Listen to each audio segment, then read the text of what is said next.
Welcome, dear listener. I'm so glad you're here. Before we begin tonight's calming journey, don't forget to subscribe, tap the bell icon so you never miss a bedtime story.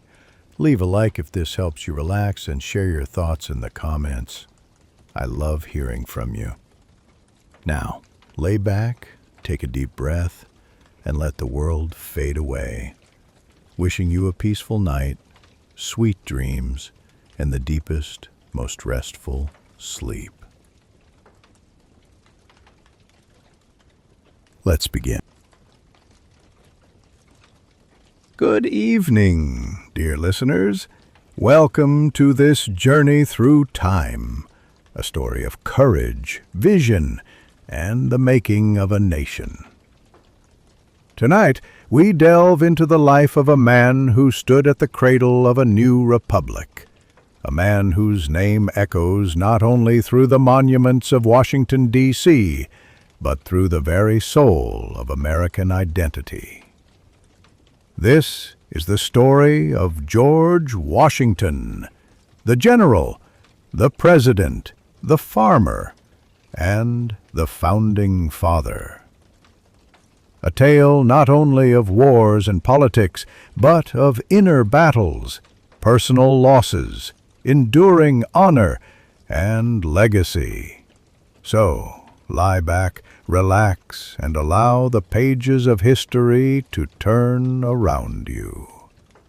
This is not merely a biography. It is a chronicle of a life that helped forge a nation. Let us begin at the beginning. Early life in Virginia. 1732–1752. George Washington was born on February 22, 1732, in Westmoreland County, Virginia, in a modest yet respectable plantation house on the banks of the Pope's Creek.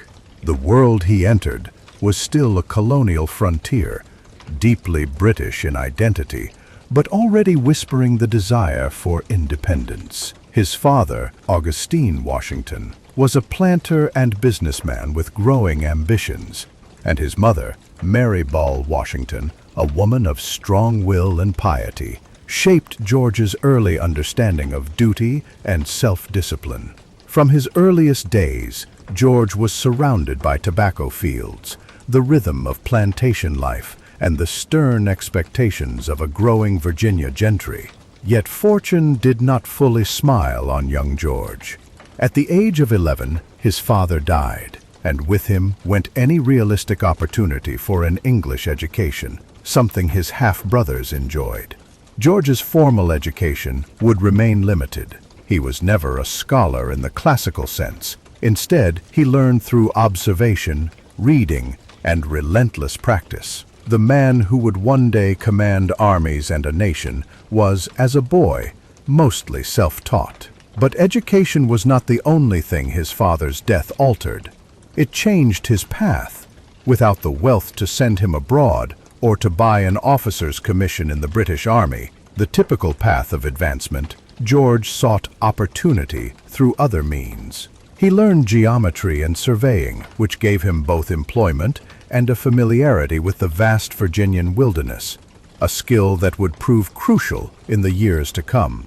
By the age of 16, George was out on the frontier, surveying land in the Shenandoah Valley with the Fairfax family, one of the most powerful clans in colonial Virginia. This experience toughened him. He slept under the stars, crossed rivers swollen with spring thaw, and recorded detailed maps of terrain few had dared explore. In those wild lands, he saw both the bounty and the danger of the American continent. Despite the loss of his father, George was not without powerful connections. His older half-brother Lawrence Washington had married into the Fairfax family, and it was through Lawrence that George began to be introduced into the upper echelons of Virginian society. Lawrence, who served in the British military during the War of Jenkins' Ear, became something of a role model to George. George admired the military bearing, the posture, the gentlemanly code of conduct. These would become central to his personal style. He learned to ride not just as a boy, but as a horseman of battlefield quality. He copied books on civility, internalizing maxims like, "Labor to keep alive in your breast that little spark of celestial fire called conscience." These weren't just phrases to him, they were a creed. When Lawrence fell ill from tuberculosis, George accompanied him on a voyage to the Caribbean island of Barbados, the only time George Washington would ever leave the American continent. There, George contracted smallpox, a disease that would leave his face permanently scarred but also immune for life. A small blessing during an age when smallpox could decimate entire armies. Lawrence would not recover. His death left George the heir to Mount Vernon, a sprawling estate by the Potomac River. Although George did not yet own it, it would shape his ambitions and provide him with a permanent seat among Virginia's elite. By the time he turned 20, George Washington was tall, over 6 feet, with a commanding presence, quiet intensity, and an iron sense of self-restraint. He dressed immaculately, spoke rarely but deliberately, and had already begun to view himself not just as a Virginian, but as a man of destiny. His chance would come soon. War was brewing on the frontiers, and young Washington was about to step onto the stage of history. The French and Indian War, 1753 to 1758. By the early 1750s, tension between the British and the French in North America had reached a dangerous pitch. The Ohio Valley, a rich, fertile region claimed by both empires, became the flashpoint for what would soon escalate into global conflict. The war that would begin in the American frontier would soon stretch across continents and become known in Europe as the 7 Years' War. But in the colonies, it would be remembered as the French and Indian War. George Washington, now in his early 20s, was appointed as a major in the Virginia militia. His first true mission came in 1753, when Governor Robert Dinwiddie tasked him with delivering an ultimatum to the French, demanding that they vacate British-claimed territory in the Ohio Valley. It was an audacious assignment for such a young man. Washington, accompanied by a small party, embarked on the treacherous journey through snow-laden forests, icy rivers, and tribal lands. He met with French commanders at Fort Le Boeuf, who politely rejected the demand. Washington returned to Virginia with a detailed report, earning praise for his resolve and poise under pressure. But the seeds of war had been sown. In the spring of 1754, Washington returned to the frontier, now as lieutenant colonel of a small regiment. There, in the dense woods of present-day Pennsylvania, he led an ambush against a French scouting party, resulting in the death of French commander Joseph Coulon de Jumonville. This skirmish, now known as the Battle of Jumonville Glen, was the first bloodshed of the war.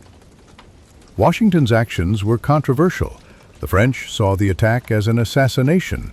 The British saw it as a necessary act of defense. Either way, war had begun. Shortly after, Washington was forced to hastily construct a crude fort, aptly named Fort Necessity, in anticipation of French retaliation.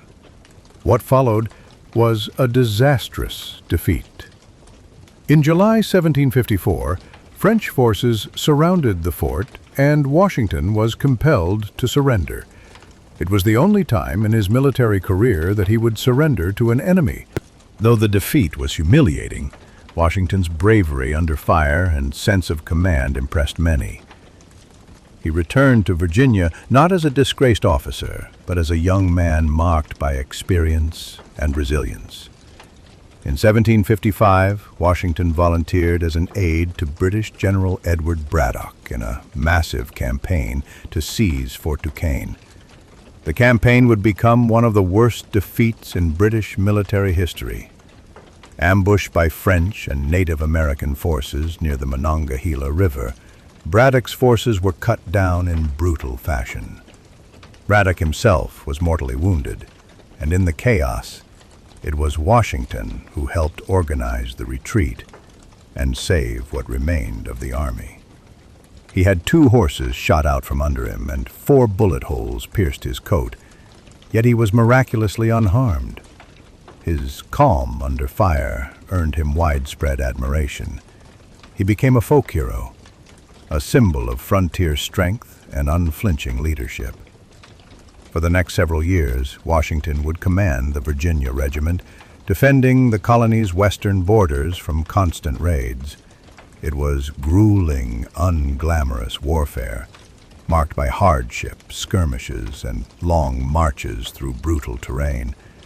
It also taught him how to lead men, how to organize supplies, how to negotiate with native tribes, and how to navigate the egos of British officers. By 1758, Washington had grown disillusioned with the British military command. He resigned his commission and returned to Mount Vernon. The war had changed him. He had seen British arrogance firsthand, witnessed the brutal nature of wilderness warfare, and understood that colonial interests were often subordinate to imperial politics. Still in his 20s, he was already considered one of the most seasoned and respected veterans in Virginia.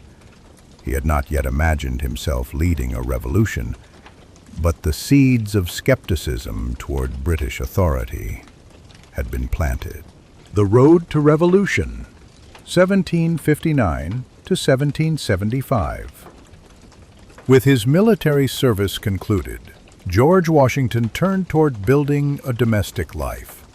In 1759, he married Martha Dandridge Custis, a wealthy widow with 2 children. Though they would never have children of their own, George would raise Martha's son and daughter as his own. The marriage brought not just affection and companionship, but significant wealth and status. Washington now stood among the top tier of Virginian society. At Mount Vernon, he became a gentleman farmer, overseeing hundreds of enslaved workers, experimenting with crop rotations, and studying the latest in agriculture and estate management.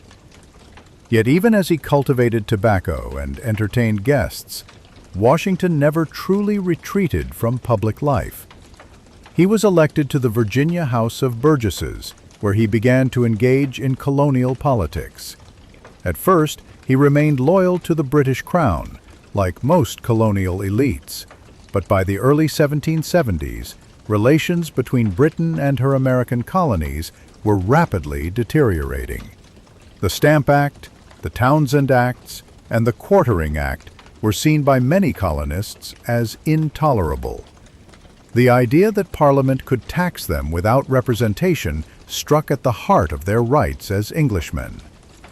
Washington, a man deeply steeped in honor and order, was not radical, but he was firm in his belief that liberty was essential. As tensions grew, Washington became more vocal. He supported the non-importation agreements and served on committees of correspondence. When the Boston Tea Party was followed by the Coercive Acts, Washington referred to them as acts of tyranny. By 1774, he was selected as one of Virginia's delegates to the First Continental Congress. He traveled to Philadelphia, dressed in his formal military uniform, a silent but symbolic gesture. He spoke little, but watched everything.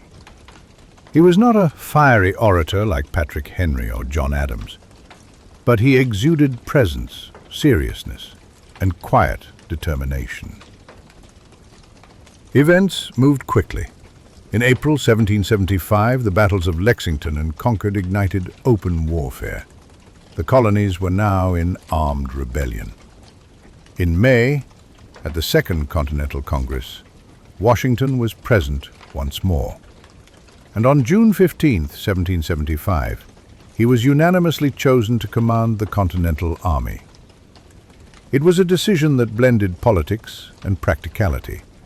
Washington was a Southerner, which helped unify North and South. He had military experience, a commanding presence, and most of all, the character of a man who would not seek power for himself. When Congress asked if he would accept the position, Washington responded solemnly, "I do not think myself equal to the command I am honored with." He declined a salary, asking only that his expenses be paid. As he departed for Boston to take command, he knew what lay ahead would be long, uncertain, and full of sacrifice. But there was no turning back. The colonies stood on the brink of independence, and George Washington would now stand at their head. Commander of the Continental Army, 1775 to 1776. When George Washington rode out of Philadelphia in June 1775, he was not yet a symbol of American unity. He was a Virginian taking command of a ragtag collection of militias in Massachusetts. The task ahead was daunting.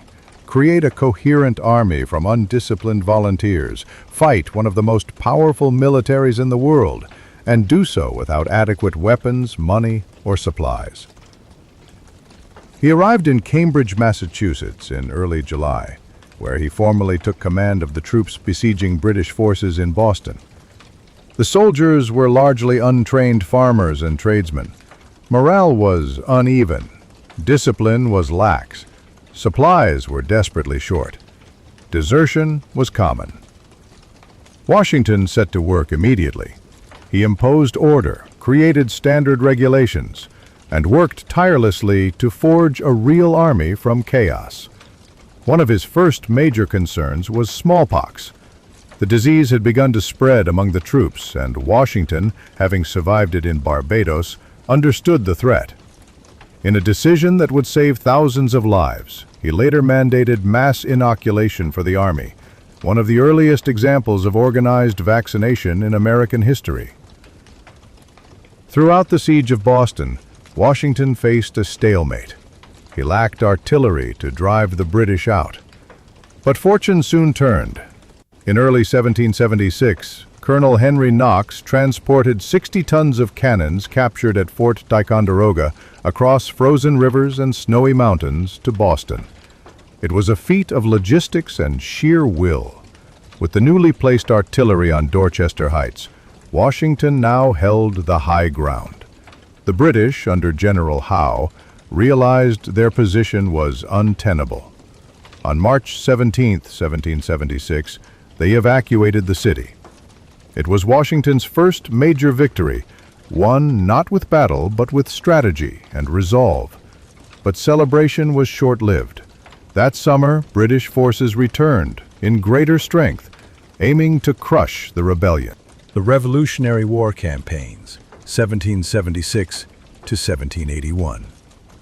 The year 1776 would become one of the most turbulent and defining in George Washington's life. As he redeployed his forces to New York City, the Continental Congress declared independence on July 4th. The stakes were now higher. This was no longer a protest, but a war for sovereignty. Washington's army would either secure a new nation or be extinguished. By August, British General William Howe launched an enormous invasion, over 30,000 men, including German mercenaries. In a series of battles across Long Island and Manhattan, Washington's army suffered repeated defeats. At the Battle of Brooklyn, the Americans were outflanked and nearly surrounded. Only a daring nighttime retreat across the East River saved them from annihilation. The remainder of 1776 saw further losses: Harlem Heights, Fort Washington, and then a long, cold retreat across New Jersey. Morale plummeted, men deserted. Some doubted whether Washington could hold the army together, let alone win a war. But amid despair came one of the most legendary moments in American history. On the night of December 25th, 1776, Washington led his army across the icy Delaware River. In a surprise attack at dawn, they overwhelmed a garrison of Hessian troops in Trenton. The victory was swift, stunning, and desperately needed. A week later, he outmaneuvered the British again at Princeton. These triumphs reinvigorated the Revolution. Washington's reputation, once precarious, was now that of a commander who could outthink, outlast, and inspire. Still, the years ahead were grueling. 1777 brought the painful defeat at Brandywine and the British occupation of Philadelphia. But in the North, American forces secured a major victory at Saratoga, which helped convince France to formally enter the war in alliance with the colonies. It was a diplomatic victory as important as any battlefield success. That winter, Washington encamped at Valley Forge. There, in the bitter cold, his army endured starvation, disease, and near mutiny. But Washington stayed with his men. He shared their misery, wrote letters begging Congress for supplies, and never left the front. It was during this time that a Prussian officer, Baron von Steuben, arrived and began drilling the troops in European tactics. Under his instruction and Washington's steadfast leadership, the army emerged from Valley Forge in the spring of 1778, stronger than ever. The war dragged on. Washington faced setbacks at Monmouth, was forced to contend with political intrigues against his leadership, and struggled constantly with lack of funding and unreliable militias. But he never wavered. He kept the army intact, maintained discipline, and preserved the dream of independence. Then, in 1781, the final campaign began. Working with French General Rochambeau and Admiral de Grasse, Washington marched south to confront the British Army under Lord Cornwallis, who had entrenched himself at Yorktown, Virginia. In a brilliant coordinated effort, American and French forces laid siege to the city. After weeks of bombardment, on October 19, 1781, Cornwallis surrendered. The war was not officially over. Peace would take 2 more years. But Yorktown was the final decisive blow. For George Washington, it marked the culmination of nearly 7 years of grueling, uncertain warfare. He had led an army of farmers and blacksmiths against the greatest military force of the age, and won. He had become not just a general, but a legend.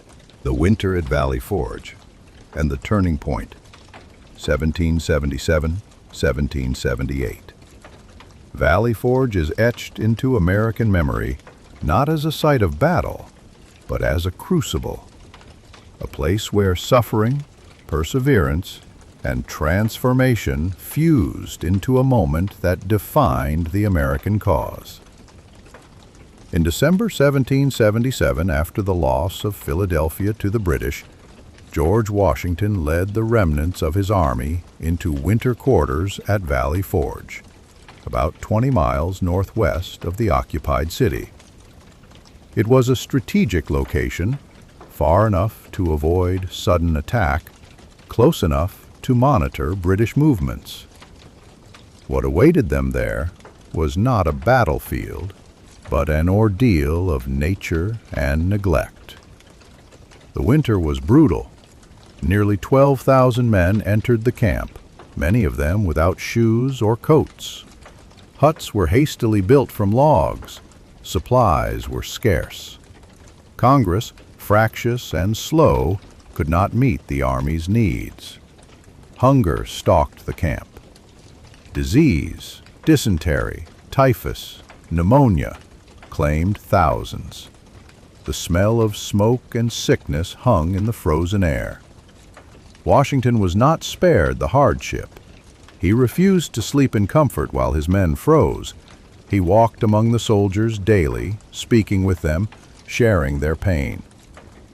His presence inspired loyalty, not just because of his title, but because he embodied endurance. In private, he wrote desperate letters to Congress, pleading for supplies and reforms. He sent envoys to states, urged local officials to take action, and tirelessly coordinated logistics. Even as his army teetered on the brink of collapse, Washington remained immovable. Then, amid the suffering, hope arrived, in the form of a fiery, eccentric Prussian, Baron Friedrich von Steuben. Von Steuben, once a staff officer under Frederick the Great, brought something the Continental Army desperately lacked: professional training. Despite language barriers, he quickly earned Washington's trust. He drilled soldiers in marching, musket handling, and battlefield tactics.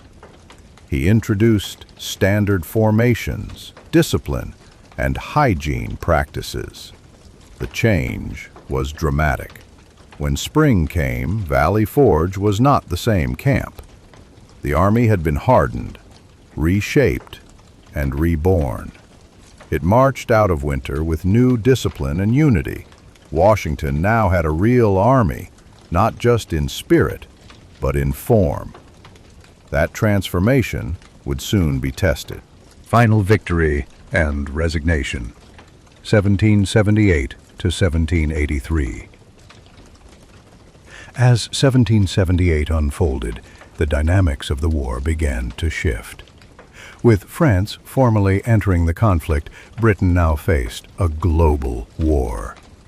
Naval battles erupted across the Atlantic. New fronts opened in the Caribbean and Europe.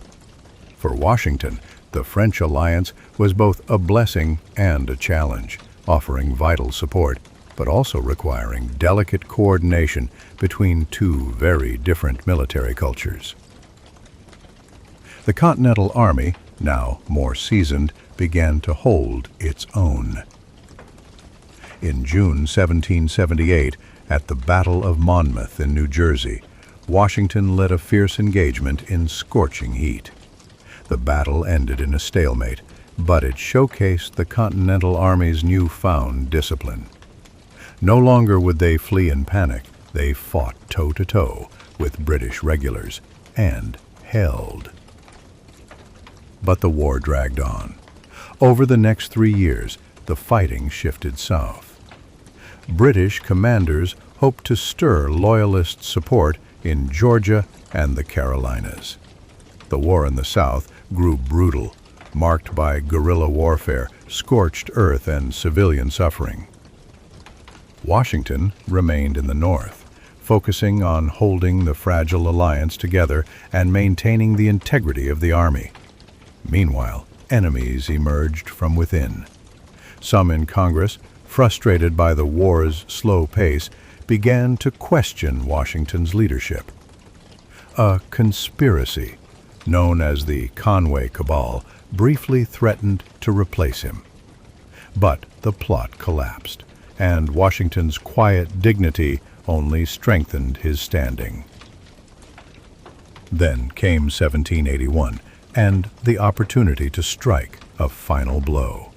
When French Admiral de Grasse sailed to the Chesapeake Bay, and General Rochambeau marched south with French troops, Washington seized the moment. He deceived the British by feinting toward New York, then rapidly moved his army south to Virginia. At Yorktown, British General Cornwallis had entrenched his forces, believing he could be reinforced by sea. But with French naval superiority, that relief never came. In September and October 1781, American and French forces laid siege to Yorktown. Artillery thundered day and night. Trenches crept closer to British lines.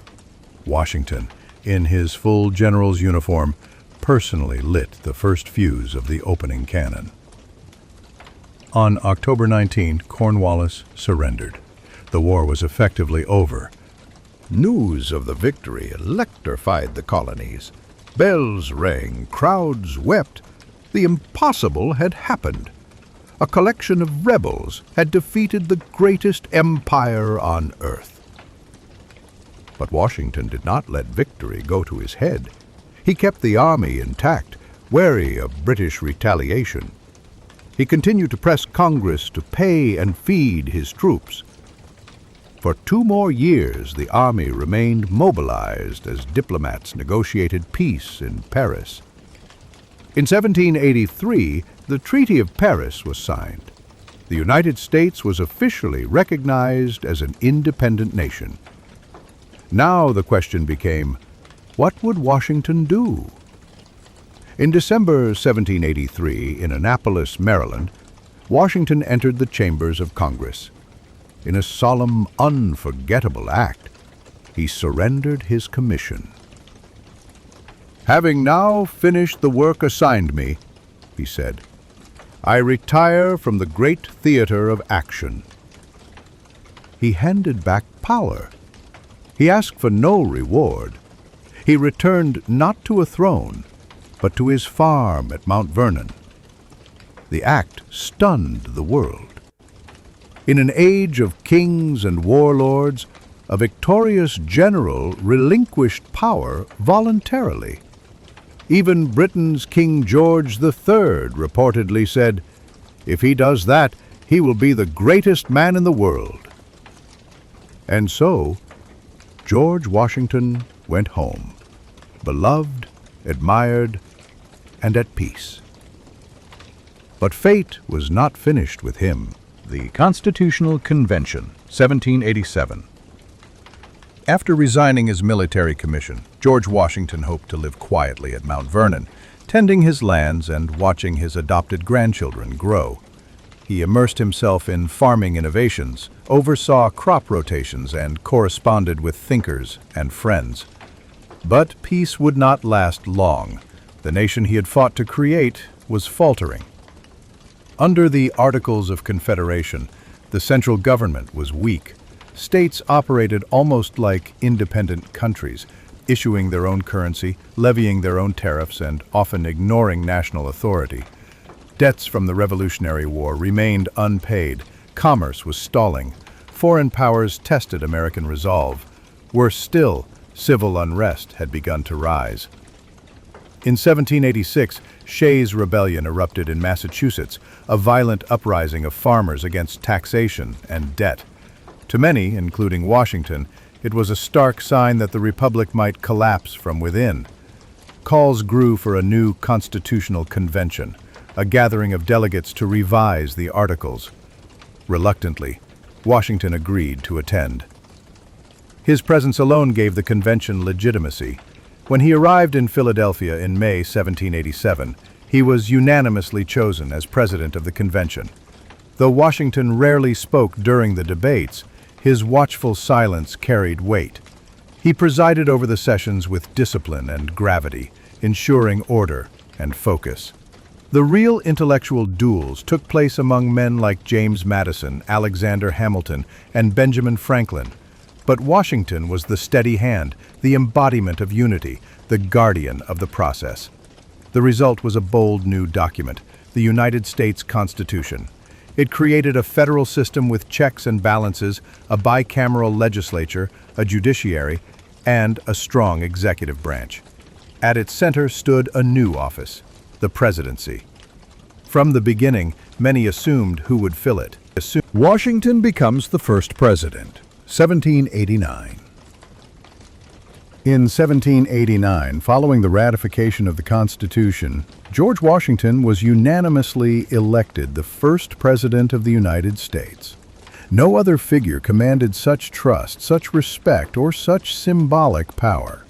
He accepted with reluctance, writing, "My movement to the chair of government will be accompanied by feelings not unlike those of a culprit who is going to his place of execution." Still, he understood the weight of the moment. Everything he did would set precedent. The very idea of a republic with a strong but restrained executive had never been tested. Would the president be a monarch in disguise or a servant of the people? On April 30th, 1789, on the balcony of Federal Hall in New York City, Washington took the oath of office. He was dressed in a plain brown suit, eschewing royal trappings. He placed his hand on a Bible and swore to preserve, protect, and defend the Constitution. Then, with the eyes of the world upon him, he began to build a new kind of leadership. His first administration was defined by cautious, principled governance. He appointed a brilliant cabinet, Thomas Jefferson as Secretary of State, Alexander Hamilton as Secretary of the Treasury, Henry Knox as Secretary of War, and Edmund Randolph as Attorney General. He sought balance, knowing that factionalism could destroy the young republic. But divisions soon emerged. Jefferson and Hamilton, despite serving the same administration, clashed bitterly. Jefferson feared a strong central government and leaned toward agrarian democracy. Hamilton, by contrast, envisioned a powerful federal system supported by industry and finance. Washington stood between them, often favoring Hamilton's vision but always striving for unity. He signed legislation establishing the National Bank, the judiciary, and the Bill of Rights. He oversaw the first census and created the structure of the executive branch. He traveled the country, the only president to do so on horseback, to connect with citizens and forge national identity. He also set symbolic traditions, taking the oath publicly, using the title Mr. President, and stepping down after 2 terms. But most of all, he set a tone, one of restraint, service, and dignity. As his first term ended, Washington wished to retire, but the nation begged him to stay. Fearing instability and political infighting, he reluctantly agreed to a second term. The challenges ahead would test him like never before. The first term. Unity and Precedents, 1789 to 1793. George Washington's first term as president was an experiment in action, a deliberate crafting of what the office of the presidency should be. Every word he spoke, every law he signed, every appointment he made would echo through generations. There were no rules. There was only example. The first task was to give structure to a government that existed until then only on parchment. Washington oversaw the formation of executive departments, giving practical shape to the ideas enshrined in the Constitution. He helped create the Treasury, the State Department, the War Department, and the Office of the Attorney General. He held regular cabinet meetings, a novel concept at the time, and encouraged open, though respectful, debate. Washington's steady leadership was essential in establishing trust. His conduct was marked by dignity and restraint. He never abused his powers, even when he could have. He avoided aristocratic airs and embraced republican simplicity. But he also understood the need for formality. The office had to inspire respect, both at home and abroad. One of his most influential decisions was signing into law the Judiciary Act of 1789, which established the federal court system, including the Supreme Court. He appointed John Jay as the first Chief Justice, further defining the balance between branches of government. Economic stability was a critical concern.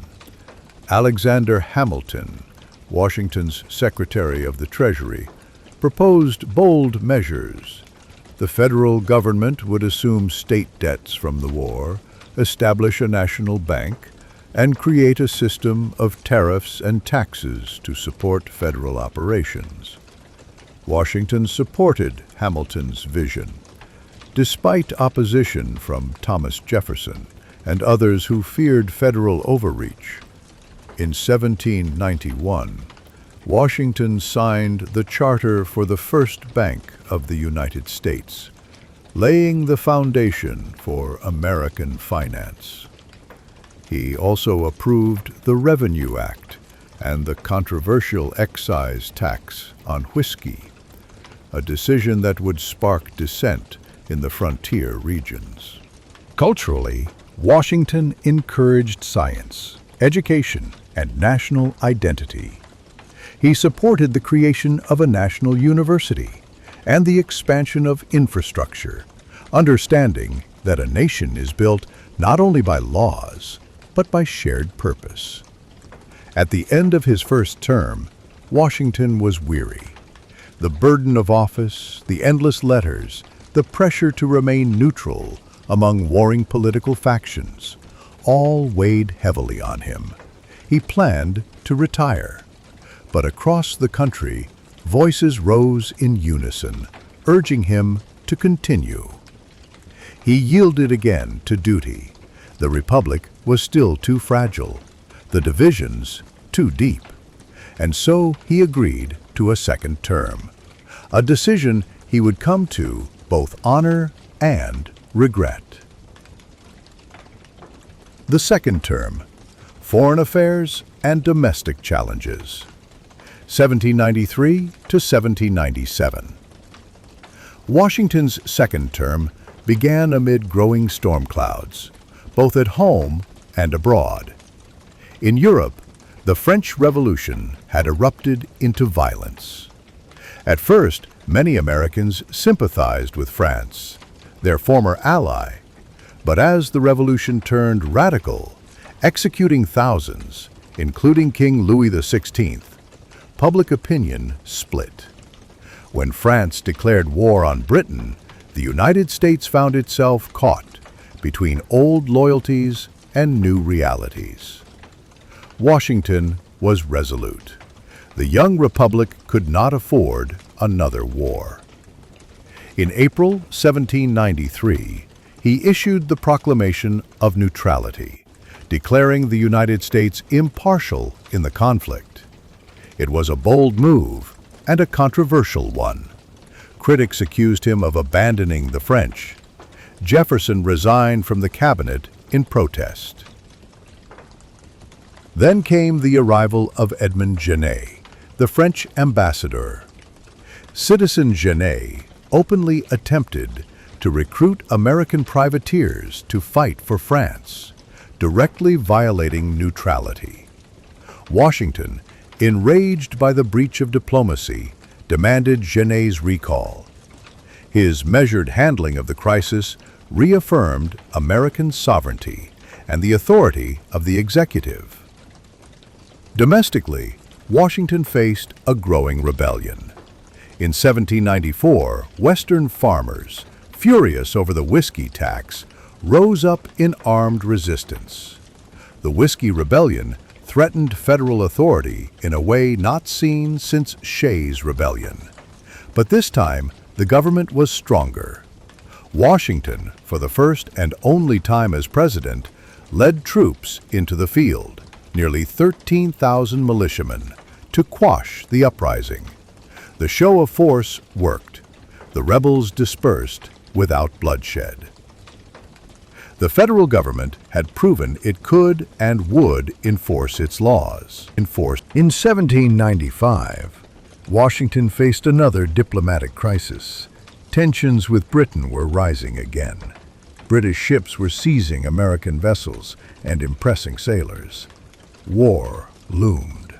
Washington sent John Jay to negotiate. The resulting Jay Treaty secured temporary peace, but was deeply unpopular. Many believed it conceded too much to the British. Still, Washington signed it, believing peace was more valuable than pride. The backlash was intense. His popularity declined. Newspapers, increasingly partisan, attacked his integrity. For the first time, Washington was accused of being out of touch, even monarchical. Through it all, he remained steadfast. He did not respond to personal attacks. He did not suppress opposition. He allowed dissent to flourish, because he believed a free republic must endure disagreement. By 1796, exhausted and increasingly disillusioned by party politics, Washington made his final decision. He would not serve a third term. His farewell would become one of the most iconic moments in American history. Retirement and Farewell Address, 1796 to 1797. In September 1796, as his second term drew to a close, George Washington published a letter addressed to the people of the United States. It was not merely a political statement, It was a profound act of civic leadership. The farewell address was Washington's parting gift to the nation he had helped birth and protect. Drafted with the help of Alexander Hamilton and others, the address outlined his principles, his concerns, and his hopes for the Republic. In it, Washington declined a third term, not because he was weary, though he was, but because he believed that the presidency must never become a lifetime post. He hoped to model a peaceful transfer of power, something rarely seen in history. He warned the country against the dangers of factionalism and political parties, cautioning that party loyalty could fracture national unity. He also urged Americans to avoid permanent foreign alliances, promoting instead a policy of neutrality and commerce without entanglement. His words were sober, measured, and prophetic. They would be cited by future generations as a guide for national conduct and a mirror of Washington's own restraint and wisdom. On March 4, 1797, John Adams took the oath of office. Washington, dressed in civilian clothing, sat silently as the nation's second president assumed power. The transition was peaceful, lawful, voluntary. Washington had done something no general, no king, no emperor in modern history had done. He had walked away from supreme power twice. The eyes of the world watched in wonder. Mount Vernon, the final years, 1797 to 1799. George Washington returned home to Mount Vernon as a private citizen. He was 65 years old. His hair was white, his frame thinner, but his bearing remained tall and composed. Life on the plantation resumed, with Washington rising before dawn, reviewing accounts, inspecting the fields, and managing hundreds of enslaved workers. He hosted a constant stream of visitors, from dignitaries to curious admirers, many of whom traveled long distances just to see the great general. He answered their letters, posed for portraits, and gently reminded them that he was now a retired man. Yet he was never entirely free from public duty. As political divisions deepened between Federalists and Democratic Republicans, Washington grew concerned about the nation's trajectory. Foreign tensions mounted, especially with France. In 1798, President John Adams feared war might erupt and asked Washington to once again command the army should conflict arise. Washington agreed, reluctantly, and began organizing military readiness, though he did not actively take the field. His sense of duty, even in old age, had not diminished. That same year he revised his will. In it, he made a bold and defining statement.